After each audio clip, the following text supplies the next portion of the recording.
Teen girl walks an old lady to the bus stop every morning. But one day, she revealed a secret that it was always the same street, the same hour, and the same quiet footsteps.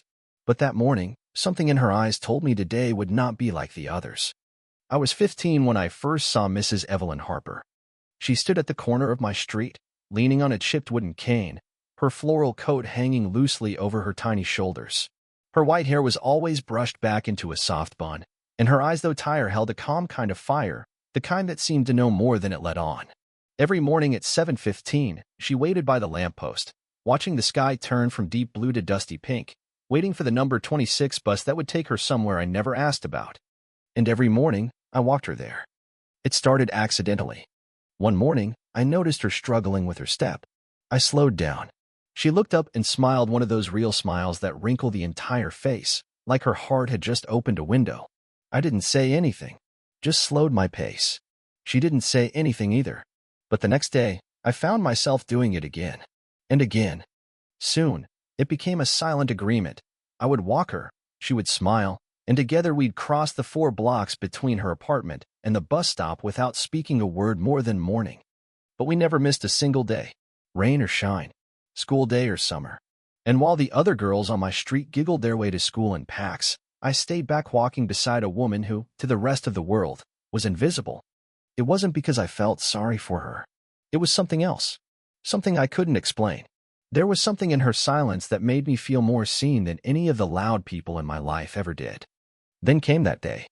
It was a Wednesday in early October. The leaves had started to fall, and the ground was covered in patches of yellow and rust. I had math homework I hadn't done and a stomach full of dread, but I still turned the corner like always. She was already there. But something was different. Her coat was buttoned unevenly, and her bun looked messier than usual. Her eyes flickered nervously as she clutched the handle of her cane tighter than normal. When she saw me, her face softened. But instead of the usual smile, she asked in a voice barely above a whisper, "Will you sit with me for just a few minutes before the bus comes?" I nodded without thinking. We sat on the bench by the bus stop in silence for a moment. I glanced sideways. She was shaking. Her hands, her lips, even her breath all trembling. "I was married once," she said suddenly, eyes locked on the road ahead, "to a man who wore nice shoes but said very little." I blinked. She chuckled faintly. It wasn't a happy marriage. Not sad either. Just hollow. I didn't know what to say. I wasn't expecting this. Usually, I'd hear nothing but the sound of her cane tapping and the birds overhead. "I had a daughter," she continued. "Only one. Her name was Grace." I swallowed. This was personal. Deeply personal. She stopped talking to me 12 years ago. Said I didn't protect her from her father's temper. She was right. I looked at her now, really looked. Her lips were drawn tight, eyes glistening with unshed tears. "I deserve the silence," she whispered. The bus came into view down the hill. She stood up slowly. "I thought you should know. Because you're the first person who's looked at me in a long time and didn't see just an old woman." She took a step, then paused. "I see you, too, you know," she added gently. "You walk like someone who's used to being ignored." And just like that, she boarded the bus. I stood frozen. The morning chill didn't reach me. Her words did. That night, I couldn't sleep. Her story looped through my mind like a quiet song. The next day, I arrived earlier than usual. And when she appeared, I spoke before she could say a word. "Did Grace like books?" Mrs. Harper blinked in surprise, then slowly nodded. "Love them." "I do too," I said softly. "Maybe you could tell me about her while we walk?" That morning, we talked. Really talked. She told me Grace loved baking, hated thunderstorms, and once tried to paint their kitchen lavender, but ended up spilling paint all over the dog. As she spoke, her face softened. It was like watching a closed room slowly fill with light. And I told her things too. About how my mom worked double shifts and forgot my birthday last year. About how I never knew my dad. About how school felt like a place I had to survive instead of belong to. Our walks became our shared confessional. She gave me pieces of her past, and I gave her pieces of my present. Somewhere in between, we started healing. One morning, just before Thanksgiving, she handed me a small package wrapped in faded floral paper. "Don't open it until you get home," she said with a wink. Inside was a photograph. A young girl about my age stood smiling next to a woman who looked exactly like Mrs. Harper, only younger. Behind them was a birthday cake shaped like a stack of books.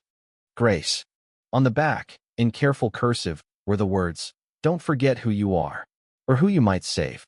It took me a minute to understand, but when I did, something broke and mended in the same breath. From then on, I didn't just walk her to the bus. We walked each other through something far deeper. But I still didn't know the full truth. Until the day she didn't show up. I waited. The sky had barely brightened, and the wind nipped harder than usual that morning. My backpack hung heavier on my shoulder, but I didn't move. The spot beside the lamppost stood empty to empty. No Evelyn. I checked my watch. 7:14. She was always there by now. Always. By 7:20, I began pacing. The bus rumbled past at 7:26, and for the first time in nearly a year, she wasn't on it. At school, I barely heard a word the teachers said. My mind kept spinning. Did something happen? Was she okay? Did she move? Was she gone? That evening, I walked to her building, a faded brownstone with ivy that clawed up one side like it had a mind of its own. My heart thudded as I climbed the creaky stairs to the second floor and found apartment 2B. Her name wasn't on the door, but the familiar wreath of dried lavender hung from the knob. I knocked. No answer. I knocked again. Harder. Finally, the door next to hers creaked open. A balding man with thick glasses poked his head out. "You looking for Evelyn?" he asked, voice low. I nodded. "She fell 2 nights ago," he said gently. "Ambulance took her. She's at County General. Room 409, I think." My breath caught. "Thank you," I whispered, barely managing it.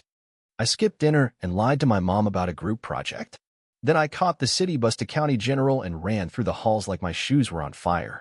Room 409. When I walked in, I found her by the window, wrapped in a hospital blanket, staring out at the night sky. She looked smaller, somehow frailer, like a candle burning low. She turned, and her eyes lit up the moment she saw me. "You found me," she said, voice cracking. "Of course I did." She patted the chair next to her bed. "Come. Sit. I've been waiting." We sat in silence for a moment. "I'm sorry," she said finally. "I should have told you. About my health. My legs have been failing me. The doctors say, well, there's a lot they say." I didn't like the sound of that. She smiled faintly, watching me. "You've grown." I frowned. "It's only been 2 days." "Still, you have." There was a strange stillness in the room. A kind of quiet I didn't know how to carry. "I don't want you to worry," she continued. "But there's something I need to tell you. A secret I promised myself I'd share before it's too late." I froze. This was the moment the title of our story had always pointed to. She reached into the drawer beside her bed and pulled out a worn, leather-bound journal. "I started writing this for Grace. But now, I think it belongs to you." I didn't know what to say. She placed it gently in my lap. "I haven't seen Grace in 12 years, she said slowly, "but I never stopped loving her. The last time we spoke, it was storming. She told me she hated me, that I was a coward for letting her grow up in silence. I tried to defend myself, but I didn't have the right words." "I still don't?" Her voice trembled. "I tried finding her. Letters, phone calls, I even went to the library where she used to work. Nothing. She vanished. I don't even know if she's still in the city." Tears welled in her eyes now, unapologetically. "But then you came along," she said, reaching for my hand. "And every morning, you gave me back a little piece of what I lost. You gave me hope again." I squeezed her hand. "You remind me of her. Not in looks but in heart. That quiet strength. The kind of girl who listens. The kind of girl who notices things most people miss." She leaned back against the pillows, tired now. Her voice grew softer. "If anything ever happens to me, I want you to read the journal. And if you find hair, if fate ever crosses your path with Grace, please, give it to her." I nodded slowly. "I promise." Her eyes closed, but a smile lingered. "Thank you, dear one." That night, I didn't sleep. I lay in bed with the journal on my chest, feeling like I was holding someone's life between 2 fragile covers. The pages were yellowed, the ink smudged in places. Some entries were short, just a line or two. Others were full stories. Memories. Regrets. I read until the sun came up. Stories of Grace as a toddler, terrified of thunder but soothed by lullabies. Letters Evelyn never sent, full of apologies and pleas for forgiveness. Poems she'd written on nights she couldn't sleep, when guilt clawed louder than the wind. There was one passage I kept rereading. "Grace, I didn't protect you the way a mother should. I chose comfort over courage. But not a day goes by I don't think of you. I hope, Wherever you are, you found the peace I couldn't give you. I didn't know how, but I knew I had to find her. The next few weeks passed in a blur. Mrs. Harper recovered slowly. She returned home with a walker instead of her cane and a soft determination in her eyes. I visited every day after school, sometimes bringing soup from my mom, other times just sitting quietly while she rested. I asked questions about Grace, about her favorite places, her old job, her friends.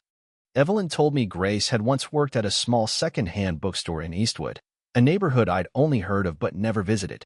It was closed now, she said. Had been for years. Still, I went.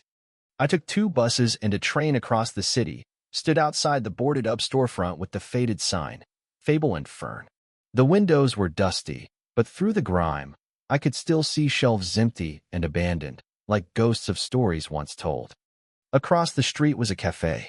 I walked in, heart pounding, and approached the barista, a woman in her 20s with kind eyes. How did you ever know anyone named Grace Harper? She used to work across the street, at Fable and Fern. The barista blinked. Grace? Yeah, I remember her. Quiet. Real sweet. Left before they shut down. I think she moved upstate. Hudson Valley, maybe. I'm not sure. It wasn't much, but it was something.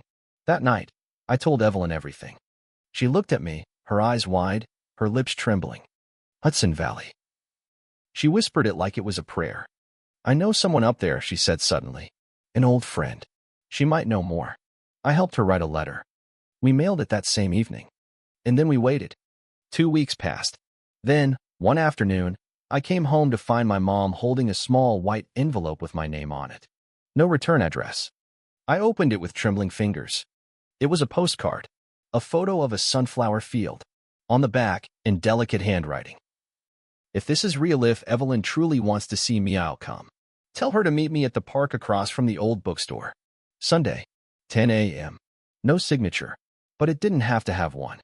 Grace. When I told Evelyn, she cried. Not soft tears deep, guttural sobs that came from the part of her that had been waiting 12 long years for this exact moment. We planned everything. I promised to meet her early that Sunday, help her dress, do her hair, make sure she was strong enough for the trip. But when Sunday came, something was wrong. I arrived at 7 a.m. Her building was eerily quiet. I knocked. No answer. I panicked. I asked the neighbor. He frowned. She left an hour ago. Said she wanted to be early. My heart raced as I ran to the bus stop, caught the first bus, and rode the entire way standing, clutching the pole like it was my only anchor. When I got to the park across from the bookstore, I spotted her instantly. There she was sitting on a bench in her floral coat, the wind gently lifting her silver hair. And across from her, a woman in a long tan coat with auburn curls pulled into a loose braid. They were holding hands. I stood frozen, watching from across the street. It was like watching the last chapter of a story write itself in real time. They weren't talking, just looking, both with tears streaming down their cheeks, both smiling through them. I didn't go to them, not right away. That was their moment. But when Evelyn spotted me, she waved me over. This, she said as I approached, her voice thick with emotion, is my daughter. And then, softer. This is my girl who helped me find her. Grace turned to me with eyes so much like Evelyn's tired, kind, but full of light. She smiled. Thank you, she said. And I understood that she wasn't just thanking me for bringing them together.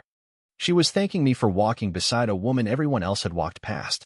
For a long while, we sat in that little pocket of time the world seemed to forget, a park bench where old grief and new forgiveness found each other and gently embraced. Grace had brought coffee. She gave Evelyn a steaming cup with 2 sugars and a splash of milk, just how she used to like it. Evelyn cradled it like a fragile memory, her hands shaking less now that they weren't so alone. I don't even know where to begin, Grace said softly. You already did, Evelyn replied. They didn't rush to fill the space with words. Some things don't need to be spoken all at once. Grace looked over at me, her gaze heavy with meaning. How long have you known her? Almost a year, I said. And she walked you to the bus every morning? Grace asked, an almost smile rising on her lips. She never let me miss a day, Evelyn said proudly, her eyes twinkling like a proud mother. Grace reached into her coat pocket and pulled out something I recognized instantly, the journal. My breath caught. She had it. She'd read it. I stayed up all night with this, she said. Every page hurt, but not in the way I expected. I thought it would just reopen old wounds. Instead, it made me realize something. She turned to Evelyn. You were scared. Not cruel. Just scared. I was weak, Evelyn admitted. We all are, Grace replied. But you never stopped loving me. I can feel it in every line you wrote. Their eyes met again, mother and daughter no longer separated by 12 years of silence, but connected through the courage of one journal and a daily walk. After a moment, Grace turned back to me. I don't know your name. I blinked, surprised. It's Lily. Lily, she repeated softly. Thank you. I don't think I can ever repay what you've done. You don't have to, I said. And I meant it. What I had received from Evelyn, her stories, her trust, her unspoken warmth was more than I ever expected. That afternoon, we parted ways with promises. Grace said she'd return the next day to visit Evelyn's apartment. She wanted to see where her mother lived, help reorganize the space, maybe even stay for a few nights. Evelyn smiled through her tears and insisted she bring her overnight bag. But I knew something she didn't say out loud. Time was running thin. Evelyn's eyes had grown dimmer in the past week. Her steps slower. The air around her heavier. She was holding on for this. She had waited 12 years for one conversation, one hug, one cup of coffee with her daughter. Now she had it. And she was ready. The next 3 days were the brightest I'd ever seen Evelyn. She hummed while cooking oatmeal. She let me braid her thinning hair while she told us stories from her youth, how she once snuck out of Catholic school to attend a Beatles concert, how she danced barefoot in the rain with her sister when the power went out during a summer storm. Grace laughed louder than I'd ever heard. She and I became fast friends, almost like sisters. We both had a soft voice and a quiet sadness that recognized itself in the other. At night, we would wash the dishes together while Evelyn sat on the couch, half asleep with a knitted blanket over her lap, smiling at nothing and everything all at once. But on the fourth morning, everything changed. I arrived early. The door was unlocked. Inside, Grace sat beside the couch, holding Evelyn's hand. Her head was bowed, and her shoulders were shaking. I didn't have to ask. Evelyn had passed in her sleep. Grace looked up at me with eyes that were both shattered and serene. She looked peaceful, she said, like she knew she'd done what she needed to do. I sat beside them. The silence between us was thick, but not empty. It was full of everything Evelyn had left behind: memories, forgiveness, love, quiet love. The next few days were a blur of phone calls, forms, and funeral arrangements. Grace handled most of it, but I stayed close. I read the obituary twice before realizing my name had been included. Survived by her daughter, Grace Harper, and a cherished friend, Lily Tran, who walked beside her in her final year with kindness and loyalty. I cried. The funeral was simple, just how Evelyn would have wanted. A small church with wooden pews, a piano playing softly in the background. Grace read aloud from the journal one of Evelyn's poems about rain and silence. And when it was over, we walked out into the light. Weeks passed. The holidays came and went. For the first time in my life, I didn't dread Christmas. Grace invited me to spend it with her at a small cabin she'd rented upstate. It was snowing that morning when I arrived, soft, powdery flakes that dusted everything in white. Inside, there was warmth. Real warmth. We lit a candle for Evelyn and placed her photograph near the window, where the morning sun always came through. She would have liked it here, I said. She would have, Grace agreed. She loved mornings more than nights. Said dawn made everything feel possible again. We shared stories over cocoa and played old records. It felt like building something new out of something we'd lost. But there was something else, something deeper I hadn't expected. Grace didn't just stay in my life. She became part of my family. In February, she met my mother. They spoke for hours. At one point, I overheard Grace say, "She's strong, your daughter. She saved my mother, and in some ways, she saved me too." By spring, Grace moved back into Evelyn's apartment. She invited me over every Sunday. We'd clean, rearrange furniture, open old boxes of Evelyn's keepsakes. One day, I found a photograph tucked inside a yellowed envelope. It was me and Evelyn on the bus stop bench, taken from across the street. Evelyn must have asked someone to snap it. On the back, she'd written in her loopy script, "The girl who made me brave again." I kept it in my locker for the rest of the school year. By summer, I noticed a change in myself. I stood straighter, spoke louder, laughed more freely. My teachers noticed it too. I'd gone from being the girl who sat at the back to someone people sought out. When my English teacher asked me to submit a story for a citywide writing contest, I wrote about Evelyn. I didn't name her, but I told the story of an old woman and a teen girl who walked together until one day. The walk became a journey of truth. I won second place. But more importantly, the story was published in the city's community paper. A week after it went to print, Grace received a letter from a stranger. It was from one of Evelyn's old friends in Minnesota, someone who hadn't seen her in 30 years, but had always wondered what happened after her divorce. The story reconnected them. Grace decided then to start a project, the Evelyn Project, a community program to collect stories from the elderly in the neighborhood and pair them with teen volunteers who would help write and record them. Stories deserve to live longer than the people who tell them, she said. She asked me to help run it. I said yes. By the following fall, the Evelyn Project had 5 volunteers, a tiny website, and a dozen recorded interviews. We hosted a storytelling night at the library. 3 seniors spoke. One of them cried while recounting a childhood memory. A girl in the audience went up to hug her afterward. Grace turned to me, eyes shining. This is what she would have wanted. I nodded.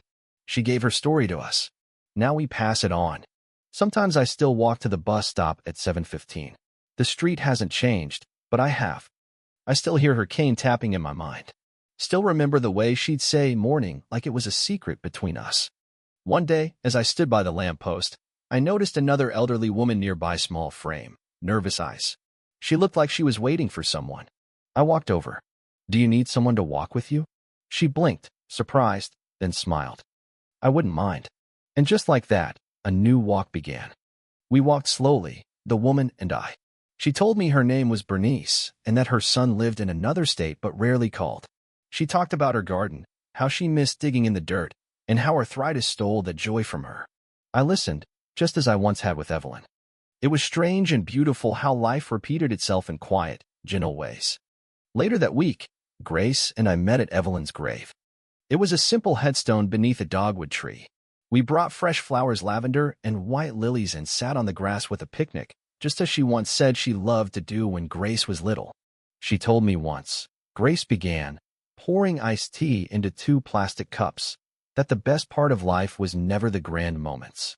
It was always the in-betweens. The walks, the rain, the silence. I nodded. That was her magic. She made silence feel full. A breeze stirred the leaves overhead. We sipped our tea in that same stillness Evelyn had taught us to love. I've been thinking, Grace said, about starting a memoir writing workshop. For older women. For mothers who never got to tell their daughters everything. You should, I said. I want you to co-lead it with me. My heart skipped. Me. She smiled. You're the one who made it all possible. Besides, you have Evelyn's spirit in you. She believed in stories and in second chances. That night, I opened the journal again. Even though I had read it cover to cover, the pages felt new. There was one entry I hadn't fully understood before, but now it glowed differently.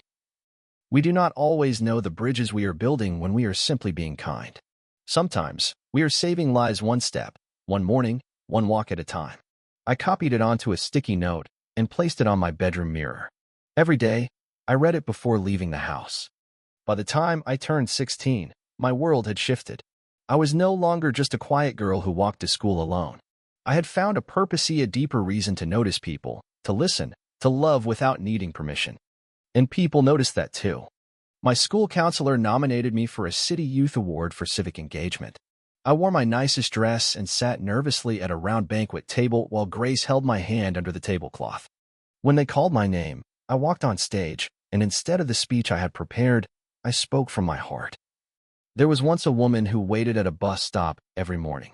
The world rushed by her, but she waited and smiled. One day, someone stopped to walk with her, and that walk changed both of them forever. I paused. She taught me that kindness doesn't always come in grand gestures. Sometimes, it's in quiet routines, in choosing to see someone the world has forgotten. There was silence after I spoke. Then, applause. Not the loud, polite kind, but the kind that starts slowly, genuinely built from something real. Later that night, I received a letter from one of the judges. It read, "Your story reminded me to call my mother. Thank you."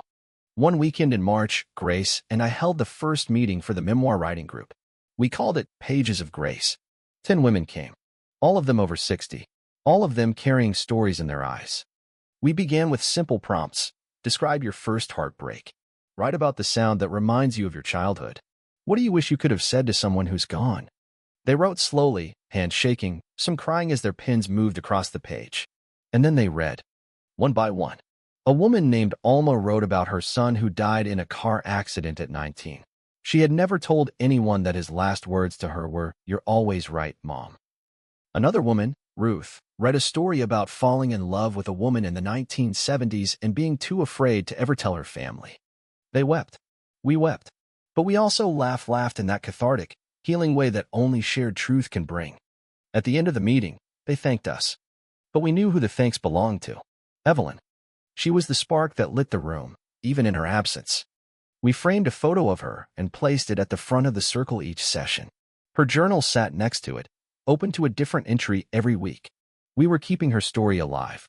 One evening, after a particularly moving meeting, Grace and I walked home under a glowing street lamp. "You know," she said, "when my mother first mentioned you in the journal, I felt jealous." I looked at her, surprised. She wrote about how you listened, how you never judged her, how you made her feel seen. And I realized she never wrote those kinds of things about me. I didn't know what to say. I used to wonder if she loved you more. My breath caught. Grace. But then I understood something, she continued. She loved us both in different ways. And more importantly, she taught me how to love better. She gave me that through you. I swallowed hard, tears burning at the corners of my eyes. "Thank you," I whispered. "No," Grace said, pulling me into a hug. "Thank you. For saving my mother. For saving me." That night, I dreamed of Evelyn. She was walking ahead of me down a quiet road, her cane tapping gently, her floral coat fluttering in the breeze. She turned around, smiled, and said, "Keep walking, Lily. Someone will need you at the next corner." Summer turned golden and lazy. The sidewalk shimmered in the heat, and the world seemed to breathe slower. The Evelyn Project had grown 15 volunteers now, 3 new neighborhoods added, and a waiting list of seniors eager to share their stories. Grace and I were exhausted, but we were also alive in a way neither of us had ever known. But there was one story left unfinished. Evelyn's. We had her journal. We had her poems. We had the memories and the words she shared in her last months. But I wanted the world to know more. Not just the pain she carried, but the gentleness she gave. The legacy she left. The way she made a 15-year-old girl believe that kindness was powerful. So I began to write. It wasn't just an essay or a school project. It became something more. A book. One I called The Walk.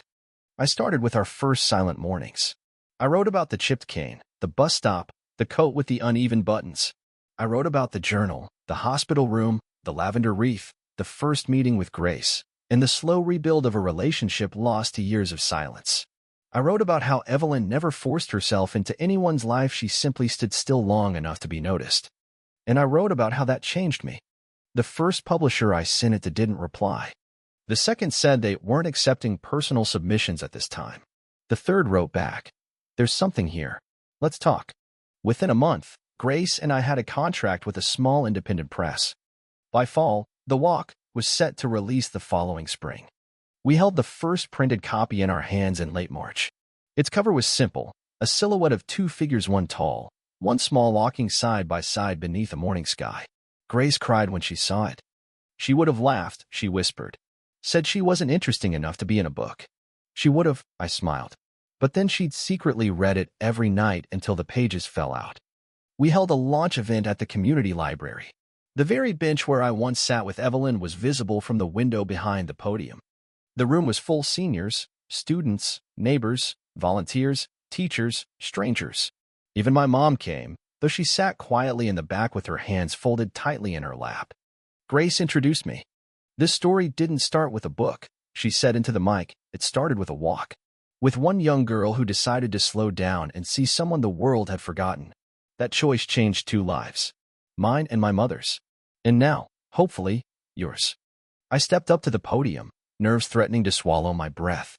But I looked at the crowd and saw faces open, eyes waiting not to judge, but to feel.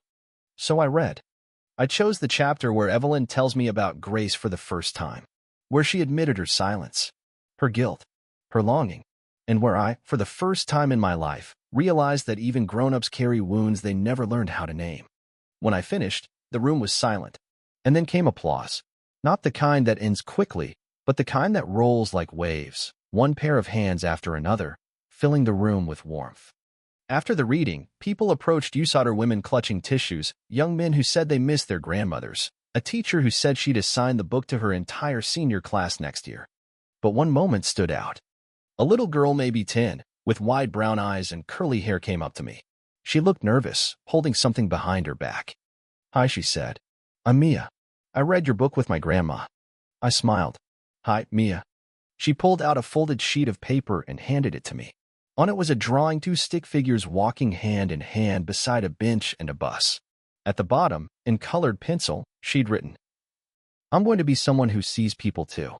I couldn't speak. I just knelt down and hugged her tightly. Because in that moment, I knew. Evelyn's story had walked farther than either of us ever imagined. The months that followed were filled with small miracles.